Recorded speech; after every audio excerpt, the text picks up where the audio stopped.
Una niña y su madre salieron solas a pescar y nunca regresaron. Una tormenta repentina y violenta en el mar las sorprendió poco después de partir, y todos pensaron que se habían perdido sin posibilidad de sobrevivir. Pero 8 meses después, un pescador vio algo extraño en alta mar, un hallazgo impactante que lo cambió todo. El pequeño pueblo costero de Clear Point siempre había vivido en estrecha relación con el mar. El sonido constante de las olas chocando contra las rocas y el lejano llamado de las gaviotas formaban parte del fondo habitual de la vida diaria allí. Pero para Ian Webb, esos sonidos se habían transformado en recordatorios dolorosos de lo que el océano le había arrebatado. 8 meses. Ese era el tiempo que había pasado desde la última vez que vio a su esposa Lana y a su hija Chloe. 8 meses, desde que sus rostros sonrientes se desvanecieron en el horizonte, llevadas por el mar que todos habían amado. Ian estaba parado al borde de la marina del pueblo, en el mismo lugar donde se despidió de ellas aquel día. El viejo muelle de madera crujía bajo sus botas mientras la brisa traía el olor a sal y pescado. Cerró los ojos, recordando la risa alegre de Lana mientras cargaba el equipo en el bote. Chloe, de apenas 9 años, saltaba emocionada. Sus trenzas rubias se movían de un lado a otro mientras mostraba con orgullo su caña de pescar infantil, la que Ian le había regalado por su cumpleaños pocas semanas antes. ¿De verdad no puedes venir, papá?, preguntó Chloe, con los ojos azules llenos de desilusión. Le prometí al señor Hanley que hoy lo ayudaría con su bote, cariño, le explicó, despeinándola suavemente. Pero te vas a divertir con mamá. Ella te mostrará el lugar donde atrapó ese róbalo enorme el verano pasado. Lana le sonrió mientras revisaba por última vez los suministros. No te preocupes, traeremos algo para la cena. Regresen antes de que llegue la tormenta, les gritó Ian mientras el bote se alejaba. El informe del clima había advertido sobre posibles lluvias por la tarde. Nada serio. Qué rápido cambió todo. Ahora Ian se ajustó la chaqueta cuando una ráfaga de viento lo golpeó. Venía seguido a este lugar como si estar ahí pudiera hacerlas volver. La búsqueda había sido extensa. La guardia costera, pescadores, locales, buzos voluntarios. Todos pasaron días, luego semanas, peinando las aguas. La tormenta que azotó ese día fue excepcional, formándose de forma abrupta y golpeando con una violencia que incluso sorprendió a los marineros más experimentados de Clear Point. 3 días después, los restos del bote aparecieron en la costa junto a algunas pertenencias. La mochila impermeable de Lana, el sombrero de pesca de Chloe, con un pez de dibujos animados bordado al frente, una botella de agua con su nombre escrito en marcador indeleble. Las autoridades dieron por sentado lo obvio, que el bote volcó durante la tormenta y que madre e hija se perdieron en el mar. Pero Ian no pudo aceptarlo. Organizó búsquedas adicionales por su cuenta, concentrándose en la isla Shale, la más cercana y deshabitada, a unos 24 kilómetros de la costa. Algunos adolescentes del pueblo solían visitarla ocasionalmente para pasar el rato, pero en general se mantenía intacta. Si Lana y Chloe habían logrado llegar allí, no dejaron rastro. Tampoco hallaron nada en las demás islas cercanas. La búsqueda oficial se detuvo con el tiempo, pero Ian no. Cada fin de semana, si el clima lo permitía, salía en su bote y buceaba en áreas diferentes, ampliando poco a poco el perímetro de búsqueda. Se negaba a abandonar la esperanza. Aquella mañana no era diferente. Había cargado su equipo de buceo, listo para otra jornada. Sabía lo que decían de él en el pueblo, que vivía en negación, que debía aceptar la realidad y seguir adelante. Pero, ¿cómo hacerlo sin una certeza? ¿Cómo avanzar sin un cierre real? Mientras se preparaba para partir, su teléfono sonó. En la pantalla aparecía Policía de Clear Point. El corazón le dio un vuelco. «Señor Webb, habla el oficial Daniels». «Sí. ¿Qué sucede?» «Necesitamos que venga a la estación ahora mismo. Ha habido un avance en el caso de su familia». Ian apretó el teléfono.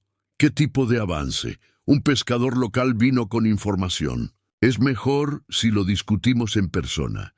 Estoy en la marina ahora mismo, con él. Iba a salir para su búsqueda, ¿cierto?»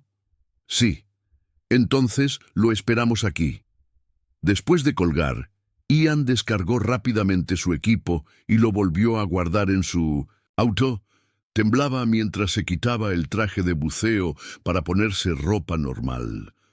¿Podría ser esta la señal que tanto había esperado? Intentó contener su esperanza. Ya había habido reportes falsos en el pasado.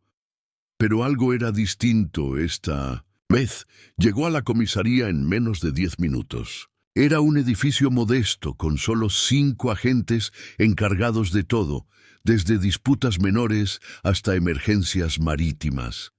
El oficial Daniels lo recibió en la entrada. «Gracias por venir tan rápido, señor Webb». «¿Qué está pasando?», preguntó. Ian, impaciente. «Acompáñeme». Lo condujo a una pequeña sala donde otro oficial conversaba con un hombre que Ian reconoció como pescador local. Lo había visto por el puerto, pero nunca habían hablado. «Señor Webb, él es Tomás Arriaga. Vino esta mañana con información que podría ser relevante para el caso de su familia». El pescador se levantó y estrechó su mano. «Ojalá nos conociéramos en mejores circunstancias, señor Webb». Ian estudió su rostro. «¿Qué fue lo que vio?» Tomás se acomodó visiblemente incómodo.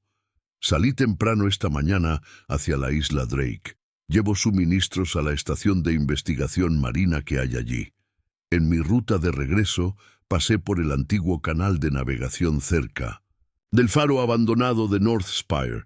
Ahorraba tiempo. Había niebla. La visibilidad era mala. Pero al pasar vi o creí ver a una niña parada en el muelle frente al faro. Me estaba saludando. El corazón de Ian se aceleró. ¿Una niña? ¿Qué edad tenía? No lo sé con certeza. Tal vez 9 años. Difícil de ver con la niebla, pero algo en ella me pareció familiar. Tomás se inclinó hacia adelante. No. Fue hasta que volví al puerto y vi uno de los carteles de personas desaparecidas que me di cuenta. La niña se parecía mucho a su hija. El oficial Daniels intervino. El señor Arriaga no estaba completamente seguro, por eso vino a nosotros en lugar de llamarlo directamente. El faro está a unos 16 kilómetros de la costa, en una zona rodeada de historias locales. ¿Historias? Supersticiones, respondió Tomás rápidamente. Dicen que el faro está embrujado, parte de la razón por la que no me detuve. Además, pensé que si había una niña, también debía haber un adulto, quizá la hija del farero. Pero luego vi el cartel de nuevo y no pude ignorarlo. Ian se volvió hacia el oficial. ¿Ese faro todavía está en uso? No. Fue vendido a un propietario privado hace unos 20 años. Según nuestros registros, un hombre llamado Malcolm Byrne. Se supone que lo mantiene como propiedad privada para preservación histórica. ¿Tiene algún contacto? Tenemos un número, pero parece estar desconectado. Ian se levantó de golpe.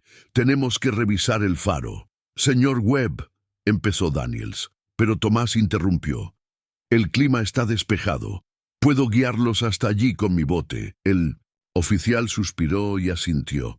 Conseguiré autorización para un bote patrulla. Ian agradeció a Tomás con un apretón de manos.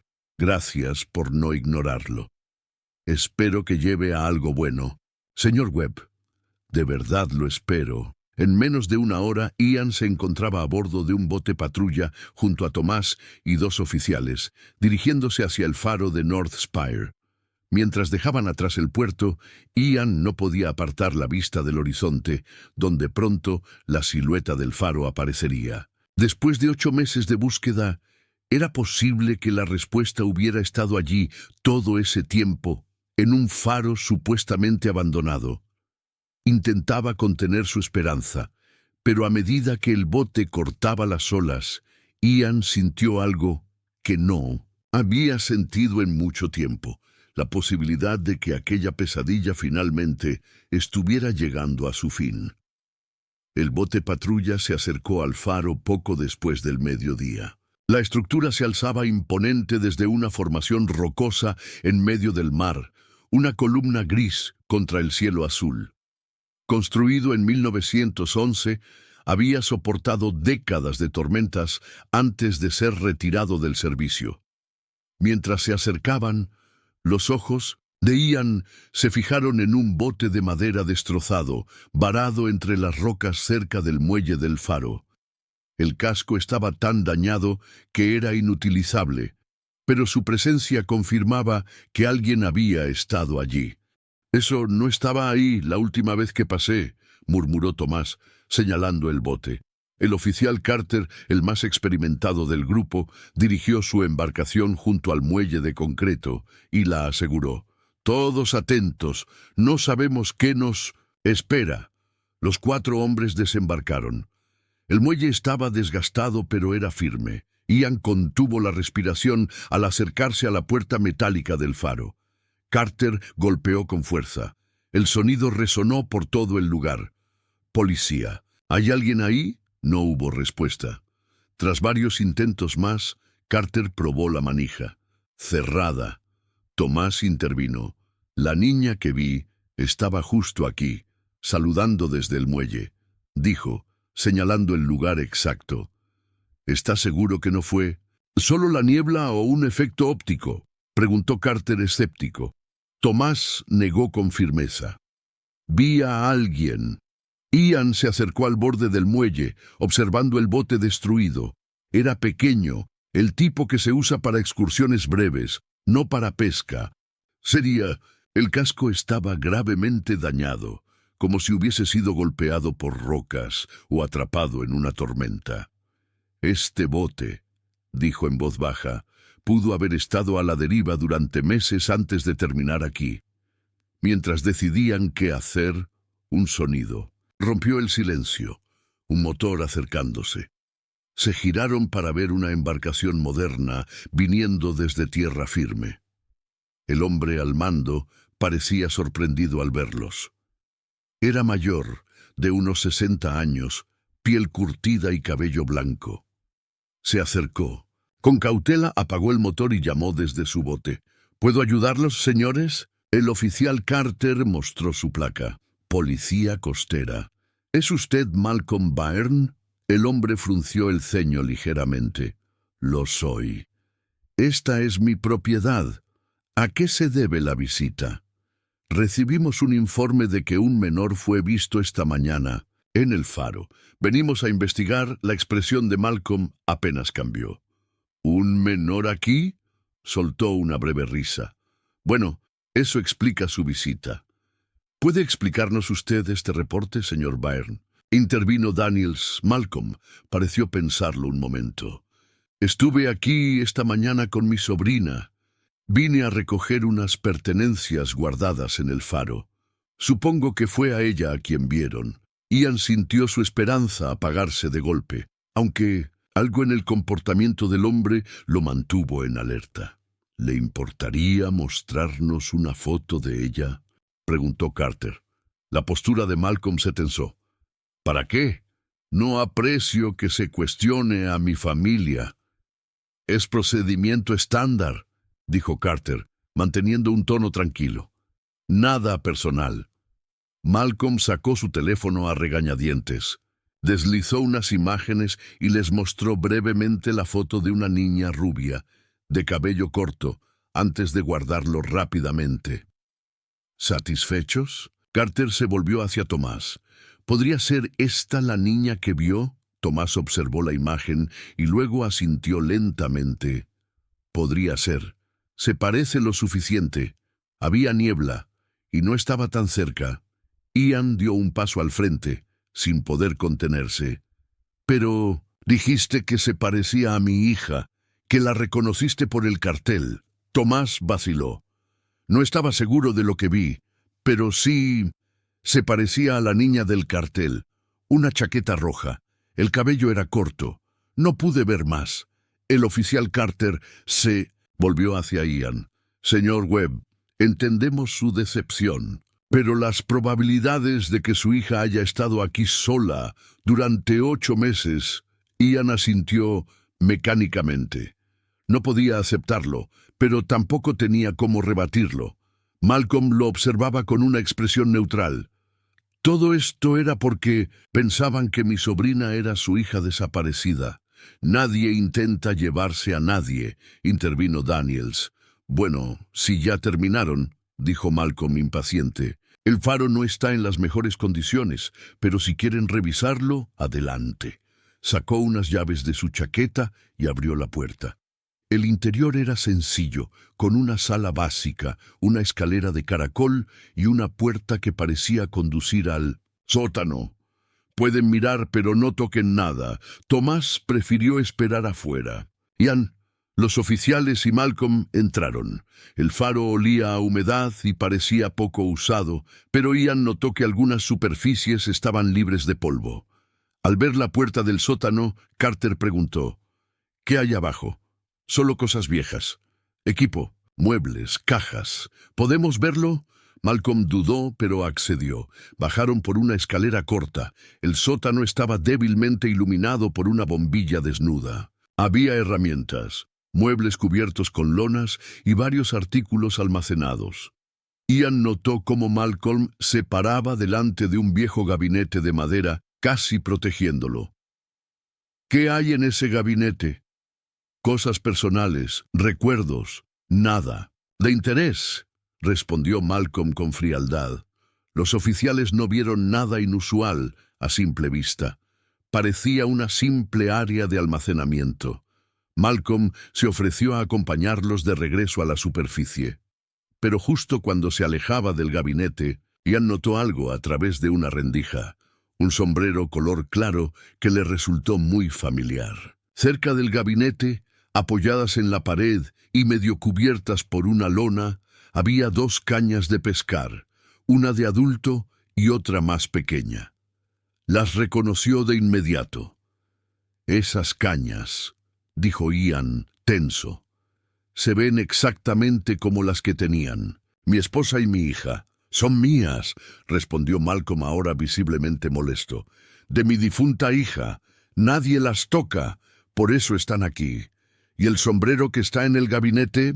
Se parece al de mi esposa. Malcolm se giró con rapidez. Espérenme. Bajó de nuevo y regresó con el sombrero y una caja de herramientas de pesca.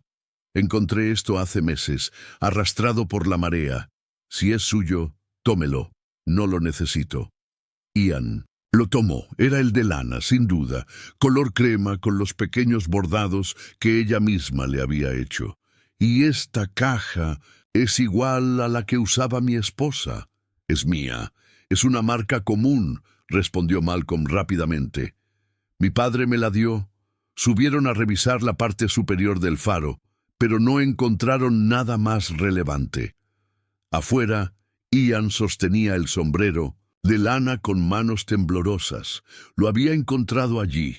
Eso era un hecho. Y la presencia de esas cañas no era coincidencia. Malcolm cerró la puerta del faro detrás de ellos. ¿Con esto concluye su investigación? Por ahora, respondió Carter con tono neutral. Gracias por su cooperación. Necesitamos una forma de contactarlo, señor Byrne, agregó Daniels. ¿Tiene algún número actual? Ya no uso teléfono. Valoro mi privacidad. ¿Una dirección, entonces? Vivo en la costa norte de la isla Drake. Recibo algunos turistas, pero aparte de eso, me mantengo solo. Si necesitan algo, vayan allá. Se despidió secamente, subió a su bote y se marchó, no en dirección a la isla, sino hacia el continente. Ian lo vio alejarse, con una creciente sensación de inquietud. «Ese hombre oculta algo», dijo en voz baja. «No saquemos conclusiones aún», respondió Carter, «pero estoy de acuerdo. Su comportamiento fue extraño. Tomás asintió desde el timón y juntos emprendieron el regreso hacia Clear Point. Mientras el faro se desvanecía en la distancia, Ian aferraba el sombrero de lana, esa pequeña prueba tangible de su presencia en ese lugar solitario. Luego de unos minutos de navegación en silencio, Ian rompió la quietud. Las cañas de pescar en esa habitación eran idénticas a las de Lana y Chloe, misma marca, mismos colores, incluso los tamaños coincidían. La de Lana era una Mariner Pro X6, con ribete gris y carrete cromado especial. No mucha gente compra ese modelo. Se lo regalé por su cumpleaños hace 3 años. El oficial Daniels tomó nota. Podría ser una coincidencia, señor Webb. Es una marca costosa, pero no inusual por aquí. Y el sombrero, replicó Ian. Eso no fue una coincidencia. No, admitió Daniels. Esa es evidencia de que su esposa estuvo allí en algún momento. Pero también puede ser que los objetos fueran arrastrados hasta ese lugar tras la tormenta. Byrne afirma que lo encontró en la costa. Ian negó con la cabeza frustrado. Estaba ocultando algo. ¿Cómo se paró frente a ese gabinete? Su incomodidad cuando preguntamos por las cañas. No fue casualidad. Entendemos su frustración, dijo el oficial Carter. Vamos a investigar los antecedentes del señor Byrne en cuanto regresemos. Se lo prometo. El resto del viaje transcurrió en silencio. Cuando llegaron a Clear Point, los oficiales le pidieron a Ian que entregara el sombrero como evidencia. Aunque le costaba separarse de él, comprendía su importancia en la investigación. Luego de que los oficiales se marcharan hacia la estación, Ian se quedó solo con Tomás en el muelle. «Todavía no le creo», dijo Ian mirando el agua. «¿Y tú qué piensas, Tomás?», vaciló antes de responder. Había algo raro en él, eso sin duda, y la niña de la foto se parecía mucho a la que vi esta mañana. Pero hay algo que no encaja. ¿Qué cosa? Cuando vi a la niña, su cabello era corto, igual que en la foto que mostró Byrne. Pero tú dijiste que Chloe llevaba trenzas. No, el corazón de Ian se encogió. Lana nunca le habría cortado el cabello. Siempre decía que esas trenzas eran su orgullo. Si tenía el cabello corto, Tomás asintió. Lo sé, no quiero darte falsas esperanzas. No lo hiciste. Al contrario. Pero, Tomás, ¿estás completamente seguro de que era mi hija? No estoy seguro, pero hay algo más que me molesta. ¿Qué cosa? Byrne dijo que vive en la isla Drake, pero llevo años navegando entre esas islas. Entrego suministros 2 veces por semana a la estación de investigación. Nunca lo he visto allí, y nadie me ha mencionado que haya un hombre viviendo con una niña en la isla. Ian sintió un escalofrío. Entonces mintió. «Es posible», respondió Tomás. «O tal vez es tan solitario que simplemente nunca coincidimos. Pero esa isla no es tan grande», se quedó pensativo. «Mañana por la mañana hago mi recorrido de entrega otra vez. Puedo preguntar discretamente en la estación si alguien lo conoce». «Iba a pedirte justo eso», respondió Ian. «Te lo agradecería muchísimo». Sacaron sus teléfonos y compartieron la información de contacto. Tomás miró la hora. «Tengo que irme. Mi esposa se va a preocupar».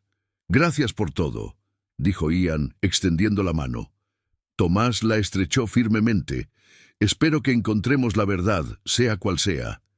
Después de que Tomás se marchó, Ian volvió a su auto, estacionado frente a la comisaría. Se quedó sentado varios minutos en silencio, repasando mentalmente lo ocurrido en el faro. El sombrero, las cañas de pescar, el comportamiento nervioso de Byrne. Nada de eso tenía sentido si Lana y Chloe simplemente se hubieran perdido en la tormenta. Pero la alternativa, que hubieran sobrevivido y estuvieran siendo retenidas por un desconocido con intenciones oscuras, parecía igual de imposible. Ian encendió el auto y empezó a conducir. Había planeado ir directo a casa, pero algo en su interior no lo dejó. En lugar de girar hacia su calle, tomó otro desvío. Se dirigía a Silver Dock, el distrito costero, donde se encontraba The Anchorage, la taberna más antigua del pueblo. Ese lugar era el corazón no oficial de la comunidad pesquera. Si alguien sabía algo sobre Malcolm Byrne, serían los clientes habituales de ahí. El local estaba en un edificio de madera envejecido por el mar. Por dentro, los paneles oscuros y la decoración náutica creaban una atmósfera que no había cambiado en décadas. A esa hora solo había unos pocos hombres mayores, todos con el semblante de marineros curtidos. Ian se sentó en la barra. El cantinero, un hombre de mediana edad llamado Dave, lo saludó con un gesto. «Lo de siempre, Ian». «Una cerveza, sí, pero también necesito preguntarte algo». Dave le sirvió la bebida y lo observó curioso. «¿Qué tienes en mente? ¿Has oído hablar de un tipo llamado Malcolm Byrne?» Las cejas de Dave se arquearon ligeramente. «Byrne, ese nombre no lo oigo desde hace años. Tipo reservado, nunca fue muy sociable. ¿Lo conociste?» «No personalmente, pero sí supe de él. Compró el faro de North Spire hace más de 20 años. Escuché que era ingeniero o algo así. Trabajaba en estructuras marinas. Ganó dinero y luego se desapareció del mapa. Solo salía a veces. ¿Sabes si vive en la isla Drake?» Dave negó con la cabeza. «No lo creo. La gente de la estación marina lo habría mencionado, especialmente si viviera ahí con una niña. ¿Por qué lo preguntas? Hoy lo conocí. Dijo que vivía en Drake, pero algo no encaja. Además, apareció con una niña que dice que es su sobrina». Dave bajó la voz. «He escuchado rumores. Nada concreto, pero la gente dice que está algo descompuesto. Pasa semanas solo en el faro o en su bote. Incluso oí que construyó algo en la isla Shale hace poco». Ian se enderezó. «¿Shale?» A la policía les dijo que vive en Drake. Dave lo miró con escepticismo. «Entonces está mintiendo. Esa isla no está tan habitada como para pasar desapercibido. ¿Por qué mentiría si no está escondiendo algo? ¿Sabes dónde guarda su bote?» Dave pensó un momento. «Creo que tiene un cobertizo escondido en uno de los canales de entrada, lejos del puerto principal. Esos canales son un laberinto, mucho junco, manglares. Ideal para alguien que no quiere ser visto». Ian terminó su cerveza, dejó una buena propina y se levantó. «Gracias, Dave. Has sido de gran ayuda. Suerte, Ian. Espero que encuentres lo que estás buscando». Afuera, Ian sacó el teléfono y llamó a Tomás. El pescador contestó tras varios timbres. «Ian, ¿todo bien? Necesito tu ayuda otra vez. ¿Puedes reunirte conmigo en la marina en 20 minutos?» «Claro. ¿Qué pasó? Te lo explico cuando llegues. Es sobre Malcolm Byrne». Ian condujo rápidamente hasta la marina, impulsado por una urgencia que no sentía desde hacía meses. Si lo que Dave había dicho era cierto, entonces Byrne había mentido no solo a él, sino también a la policía. Y si mentía sobre dónde vivía, era porque tenía algo que ocultar. Cuando Tomás llegó, Ian le explicó con detalle lo que había averiguado en The Anchorage. «Así que no vive en la isla Drake», dijo Tomás, negando lentamente con la cabeza. «Lo sabía. Algo no cuadraba. En todos mis años entregando suministros allí, nunca lo he visto, ni a él ni a ninguna niña». «Quiero encontrar su cobertizo», dijo Ian. Dave dijo que podría estar en los canales de entrada, lejos del puerto principal. «Hay que intentarlo». Tomás frunció el ceño. «Eso es un laberinto. Algunas zonas apenas son navegables. ¿Qué esperas encontrar?» «I don't know», respondió Ian.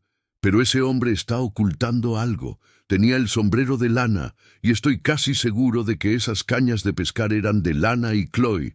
Necesito saber si hay algo más. ¿No deberíamos avisar a la policía? Y decirles que un cantinero me dijo que tal vez vive en otro lado. Necesitan pruebas más sólidas antes de actuar. Solo quiero ver por mí mismo. Y si de verdad esa niña es su sobrina, entonces Chloe está... Ian no terminó la frase. Tomás lo observó por un momento. Luego asintió. Está bien. Mi bote es mejor para canales poco profundos. Usaremos el mío.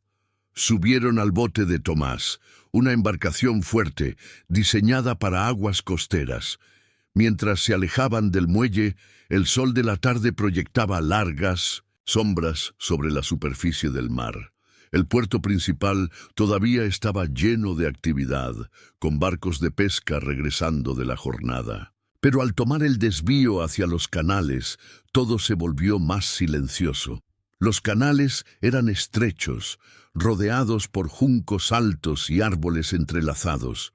En algunos tramos, las ramas colgantes formaban verdaderos túneles verdes. La luz se filtraba en manchas a través del follaje, y el silencio era apenas interrumpido por el zumbido del motor y el canto de algunas aves. «Aquí no viene casi nadie», comentó Tomás mientras navegaba con precisión. «El agua es muy poco profunda. A menos que te interese observar aves o recoger plantas, no hay razón para estar aquí. Lugar perfecto para esconderse». Siguieron adentrándose, los sonidos del puerto quedando atrás. Solo el motor y sus pensamientos los acompañaban. «¿Hasta dónde se extienden estos canales?», preguntó Ian. «Eventualmente se abren al otro lado de la península», respondió Tomás. «Hay una vieja estación naval abandonada por allí, todo lleno de maleza. Está fuera de uso desde hace años». Doblaron por una curva y Tomás redujo el motor hasta casi detenerlo. «Mira eso», susurró, señalando hacia adelante. En un claro del canal, donde el agua se abría ligeramente, encontraron algo que no esperaban. Una embarcación vieja, de unos 12 metros de largo, con una estructura improvisada sobre la cubierta. Estaba amarrada a un pequeño muelle hecho con tablones, justo al borde de unas rocas bajas. Encima de esas rocas, entre árboles delgados, se alzaba una pequeña cabaña de madera. «Tiene que ser ahí», murmuró Ian. Tomás maniobró el bote hasta un punto donde podían observar sin ser vistos. Apagaron el motor y esperaron. No pasaron más de 15 minutos cuando una figura apareció en la entrada de la cabaña. Era Malcolm Byrne, inconfundible, incluso desde la distancia. «Es él», susurró Ian, aunque no era necesario. Tomás le pasó unos binoculares. Ian los usó para seguir a Byrne, que descendía por el sendero rocoso hacia el bote amarrado. Entró en el cobertizo y luego volvió a salir. Parecía reunir cosas, pero entonces al volver a subir a la cabaña, apareció cargando algo sobre su hombro. Ian contuvo el aliento. No algo, alguien. Era una figura pequeña, cabello rubio, inmóvil. «Dios mío, está cargando a una niña», susurró Ian. «¿Está consciente?», preguntó Tomás. «No lo sé. Parece desmayada. No se mueve». Ambos observaron con horror cómo Byrne llevaba a la niña al interior del cobertizo para botes. Luego volvió a salir y subió nuevamente a la cabaña. En ese instante, Ian sacó su teléfono. «Voy a llamar a la policía. No importa si es su sobrina, mi hija o cualquier otra niña. Esto no está bien». Marcó el número de la estación de Clear Point con manos temblorosas. Al contestar, el operador se identificó rápidamente. «Necesitamos oficiales aquí de inmediato. Estoy con Tomás Arriaga. Creemos que Malcolm Byrne tiene a una menor retenida contra su voluntad. Posiblemente sea mi hija». El operador le pidió que se mantuviera en línea mientras alertaban a las unidades de emergencia. Ian siguió observando. En ese momento, Byrne salió una vez más. esta vez cargando lo que parecía un saco pesado. Bajaba con dificultad por el camino, cuando de pronto tropezó. El saco se le cayó y rodó hasta el final del sendero. Algo se salió de la abertura. Ian enfocó con los binoculares. Cabello rubio, largo, una cabeza femenina, parcialmente visible. ¡Ay! ¡Una mujer! ¡En el saco!, le dijo al operador con la voz entrecortada. ¡Es una mujer! Byrne recogió el saco con rapidez y lo llevó también al cobertizo. Luego volvió a subir. ¿Cuánto falta para que lleguen?, preguntó Ian con urgencia creciente. Ya están en camino, respondió el operador. Pero esos canales son difíciles. Por favor, manténganse ocultos. Ian le transmitió la instrucción a Tomás, quien asintió y comenzó a mover el bote hacia una mejor posición entre la vegetación. Pero entonces, una ramita se quebró bajo su pie. El sonido resonó demasiado fuerte en el silencio. Byrne levantó la cabeza con rapidez, miró directamente hacia ellos, metió la mano en su chaqueta y sacó una pistola. «Nos vio», susurró Ian, aún con el teléfono en mano. «Está armado. Salgan a campo abierto», gritó la voz de Byrne desde la distancia. «Sé que están ahí». Ian y Tomás se quedaron completamente inmóviles, apenas respirando. Un disparo sonó y una bala golpeó el agua cerca de su posición. Una advertencia, no un disparo certero, pero lo suficientemente cercano. «¿Y ahora qué?», preguntó Tomás en voz baja. «Esperamos», respondió Ian. «Vienen en camino, ya casi», y entonces, como si el destino hubiera escuchado, se escucharon motores a lo lejos. Varios. Y el zumbido de un helicóptero. Malcolm también los escuchó. Miró al cielo, luego al canal, calculando sus opciones. «¿Lo bloqueamos?», preguntó Tomás. «Nos dijeron que no intervengamos», respondió Ian, aunque cada fibra de su cuerpo quería salir corriendo y enfrentarlo. La decisión se les quitó de las manos cuando varios botes policiales aparecieron en la entrada del canal, seguidos por el helicóptero que se posicionó arriba, su reflector iluminando toda la escena. «Malcolm Byrne», gritó una voz amplificada desde uno de los botes. «Esta es la policía costera. Suelte su arma y ríndase». Byrne quedó congelado por un instante bajo la luz del helicóptero con el arma aún en la mano. El rugido de los rotores llenaba el aire. Luego, lentamente, bajó el arma y la dejó caer. Levantó las manos con expresión fría, no de derrota, sino de cálculo. Ian lo observó mientras los botes policiales se acercaban. Los agentes lo esposaban y le leían sus derechos. En medio del caos, Malcolm alzó la vista y, de alguna manera, encontró la mirada de Ian, incluso entre la vegetación. Y entonces sonrió, una sonrisa escalofriante. Luego comenzó a reír. Un sonido extraño, hueco, que logró escucharse incluso entre el ruido de hélices y motores. Ian sintió que algo dentro de él se rompía.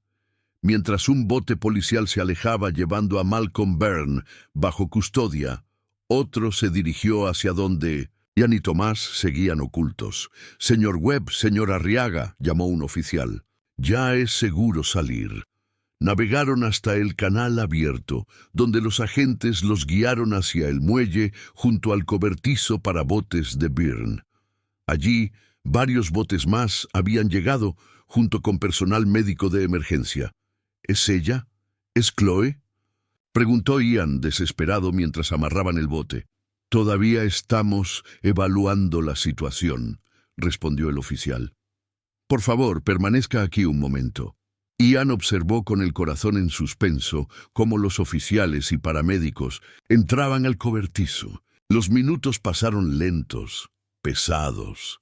Finalmente, un médico emergió, cargando con sumo cuidado una pequeña figura envuelta en una manta térmica. Aunque la distancia era considerable, Ian reconoció el cabello rubio al instante. «¡Chloe!», gritó, dando un paso adelante, pero un oficial lo detuvo. «Señor, por favor, deje que los médicos hagan su trabajo», La niña fue rápidamente llevada al bote médico. Ian alcanzó a ver su rostro, pálido, con los ojos entreabiertos, pero inconfundiblemente su hija. «Es ella», dijo con la voz quebrada. «Es mi hija, es Chloe». Tomás lo confirmó. «Es la misma niña que vi esta mañana en el faro. Ahora no tengo dudas». El oficial asintió y lo comunicó por radio. Confirmaron la identificación. «La llevaremos al hospital de Clear Point tan pronto como sea posible, señor Webb. Pero necesitamos que se quede unos minutos más mientras aseguramos el lugar». Ian asintió con dificultad, pero su atención fue interrumpida por otra escena sombría. Oficiales cargando cuidadosamente una bolsa para cadáveres desde el cobertizo hacia otro bote. No necesitaba preguntar, sabía quién era. «Lana», susurró, sintiendo cómo el mundo se le venía abajo. A pesar de los meses de búsqueda y la presunción oficial de muerte, una parte de él había seguido esperando contra toda lógica que ella hubiera sobrevivido. Un oficial se le acercó con expresión grave. «Lo sentimos, señor.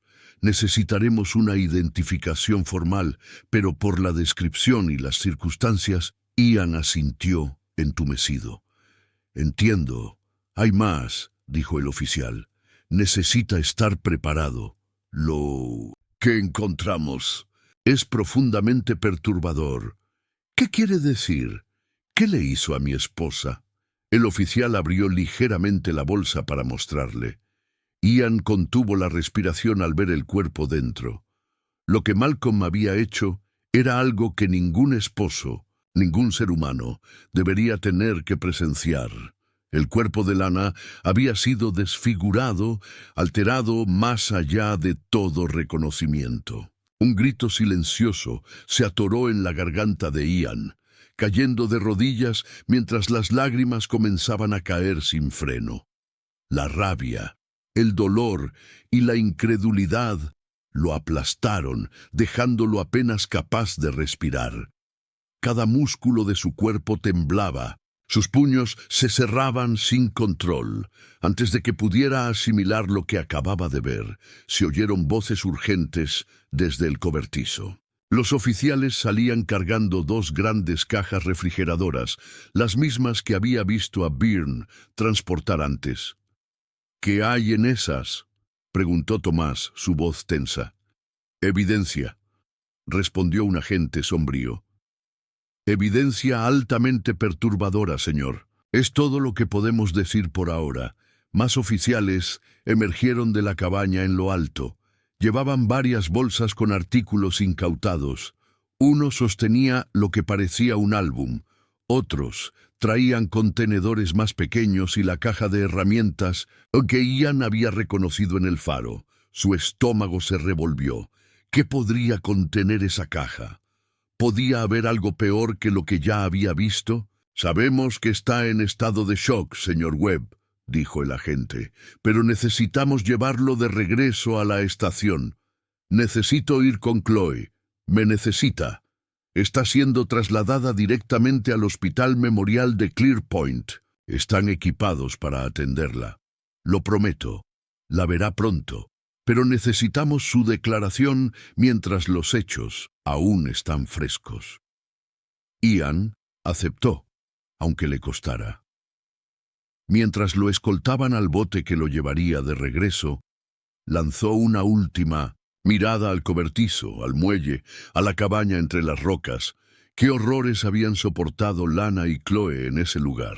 El viaje de regreso a Clear Point fue un borrón de imágenes, pensamientos y emociones. Chloe estaba viva, un milagro que había dejado de esperar, pero Lana se había ido, y por las caras de los oficiales, lo ocurrido en esa cabaña era aún peor de lo que él alcanzaba a imaginar.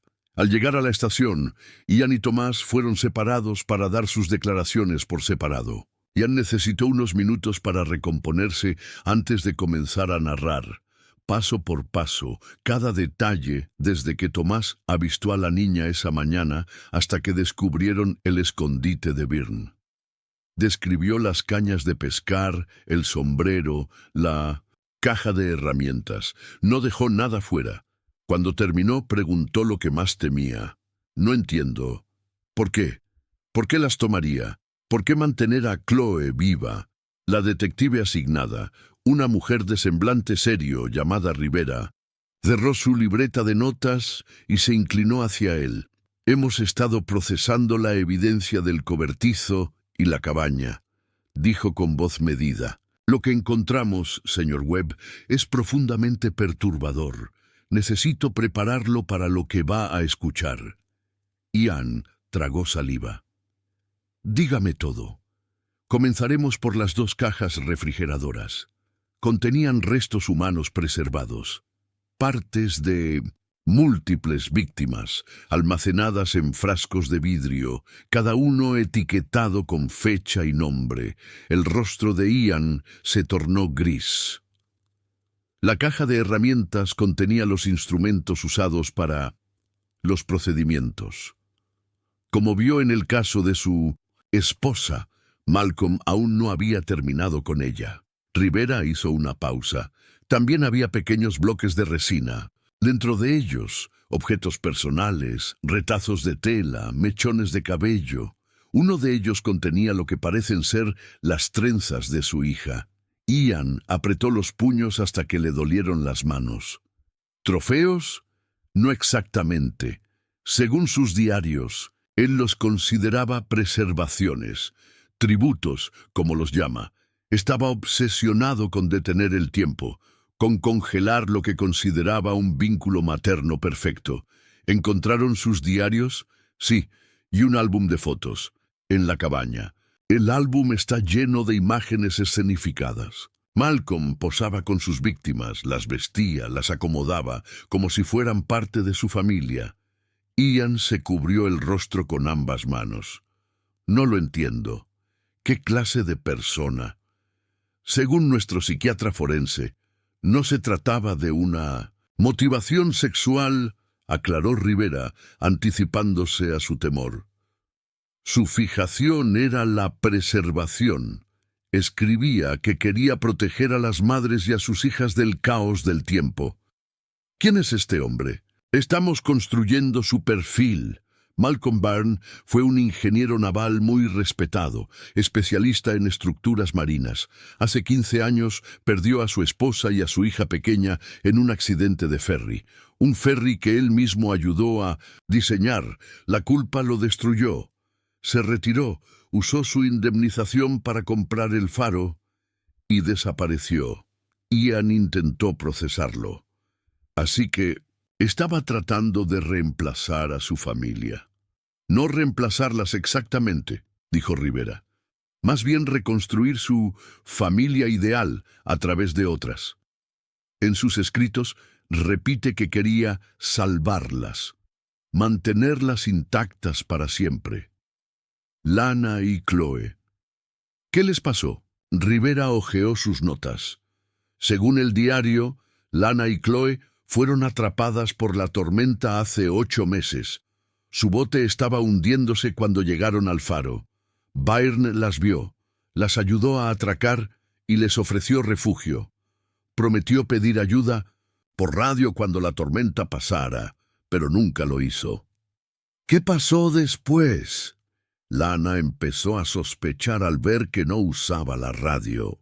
Cuando lo confrontó, se volvió hostil. Las encerró en el faro. Durante meses las mantuvo allí mientras construía su cobertizo y la cabaña en esta zona aislada. Planeaba mudarlas una vez que todo estuviera listo. ¿Y por qué mató a Lana? Rivera hizo una pausa. Creemos que fue hoy mismo. Tal vez comprendió que no podía moverla sin riesgo, luego de que Chloe fuera vista en el faro. Si Tomás no la hubiese visto, no sabemos qué habría pasado. Tomás se unió a ellos. Justo entonces, si me hubiera detenido, dijo con la voz cargada de culpa. Si hubiera ido a ver... No podías saberlo, respondió Rivera, pero lo que importa es que hablaste. Gracias a eso, la encontramos. ¿Cuántas más? Preguntó Ian. Hemos identificado restos de al menos 3 pares más de madre e hija, desaparecidas en zonas costeras en un radio de 160 kilómetros en los últimos 10 años. Estamos contactando a sus familias. Ian respiró hondo. ¿Y ahora qué pasará con él? Será acusado de múltiples secuestros, asesinatos y otros cargos. Su defensa probablemente intentará alegar demencia, pero la planificación meticulosa de sus crímenes sugiere lo contrario. No volverá a ver la libertad. Ian asintió. Era poco consuelo, pero algo. Quiero ver a Chloe. ¿Pueden llevarme al hospital? Por supuesto, respondió Rivera. Un oficial lo está esperando. Mientras Ian se ponía de pie, miró a Tomás. Gracias por todo. Si no la hubieras visto hoy... Ve a estar con tu hija, dijo Tomás. Es lo que importa ahora. El trayecto hasta el Hospital Memorial de Clear Point fue un borrón. Ian apenas registraba el movimiento del auto patrulla mientras lo llevaban a través de las calles del pueblo. Su mente seguía atrapada entre el horror de lo descubierto y la única verdad que lograba sostenerlo.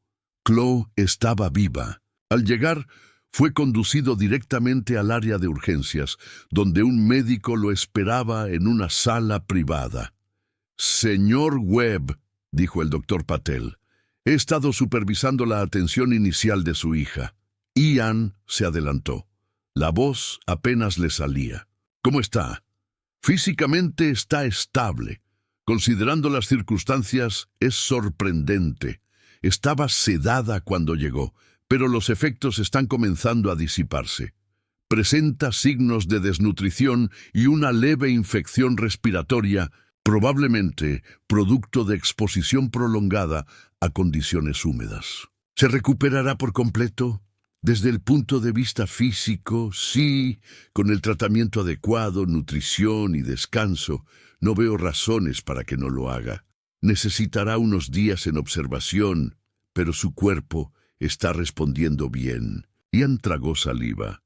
¿Y emocionalmente? El doctor suspiró con suavidad. Ese será un proceso más largo. Estamos contactando a la doctora Morgan, psicóloga pediátrica especializada en trauma. Chloe necesitará apoyo continuo, pero es joven. A veces los niños muestran una resiliencia asombrosa. Ian asintió con dificultad. ¿Y mi esposa? ¿Sus restos? El rostro del doctor se suavizó. El forense está realizando la autopsia. Es un procedimiento necesario para la investigación. Pero le aseguro que están tratando sus restos con el respeto que merece. Una vez completado el proceso, podrá hacer los arreglos funerarios. «Solo quiero que tenga paz», dijo Ian en voz baja. «Después de todo lo que soportó, se merece al menos eso. Cuando esté listo, podemos conectarlo con uno de nuestros trabajadores sociales o con el capellán del hospital. Pero ahora lo más importante es Chloe. Está siendo trasladada a una habitación privada. Puede quedarse con ella el tiempo que necesite». Una enfermera se acercó para guiarlo. Mientras caminaban por los pasillos, ella le explicó que Chloe estaba comenzando a reaccionar. Seguía débil, pero sus signos vitales eran estables. Al llegar a la puerta, Ian se detuvo. Respiró hondo, intentando prepararse para lo que vería al otro lado. Abrió lentamente. Chloe yacía en una cama demasiado grande para su pequeño cuerpo. Estaba conectada a una vía intravenosa, con monitores emitiendo pitidos suaves a su lado. Su cabello, ahora cortado corto, no se parecía en nada a las largas trenzas que había llevado la última vez que la vio. Su piel estaba pálida, más delgada, más frágil, pero estaba viva. Ian se acercó en silencio y tomó su mano. Estaba fría, pero sus dedos se cerraron débilmente alrededor de los suyos. El corazón de Ian se elevó. «Chloe», susurró. «Papá está aquí. Ya estás a salvo». Sus párpados temblaron, pero no se abrieron. Ian arrimó una silla y se sentó junto a su cama. Se quedó allí, tomándola de la mano, en silencio. Pasaron horas. Las enfermeras entraban y salían, ajustando su medicación, revisando los niveles. Ian no se movía. Le hablaba en voz baja, contándole que todo había terminado, que estaba a salvo, que él no se iría de su lado. Cuando la noche comenzó a caer, los párpados de Chloe volvieron a moverse. Esta vez se abrieron. Su mirada estaba borrosa, desorientada, pero lentamente giró la cabeza y lo vio. «¿Papá?», susurró temblorosa. «¿Eres tú?». «Sí, cariño», dijo Ian, con las lágrimas deslizándose por su rostro. «Soy yo. Estoy aquí». Por un momento, el reconocimiento luchó por asentarse en su rostro. Luego, un dolor profundo lo cruzó. «Mamá», dijo, su expresión quebrándose. El hombre malo se llevó a mamá. Ian la sostuvo con cuidado, consciente de su debilidad. «Lo sé, amor, lo sé. Me dijo que fuera valiente», susurró Chloe. «Dijo que tú nos encontrarías. Y lo hiciste». «Nunca dejé de buscarte», dijo Ian con la voz entrecortada. «Ni un solo día». Chloe se aferró a él, su pequeño cuerpo sacudido por sollozos. «Quiero que mamá vuelva». Ian la abrazó más fuerte. Su propio dolor lo ahogaba. «Mamá no puede volver, mi amor, pero te amaba tanto, fue tan valiente». Y te protegió hasta el final. Una lágrima rodó por la mejilla de Chloe. «Me cantaba todas las noches».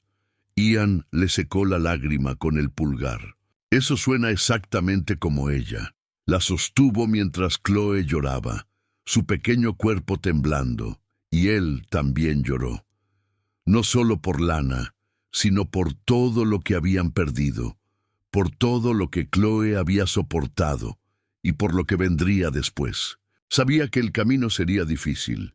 Habría pesadillas, terapeutas, audiencias judiciales, preguntas sin respuesta.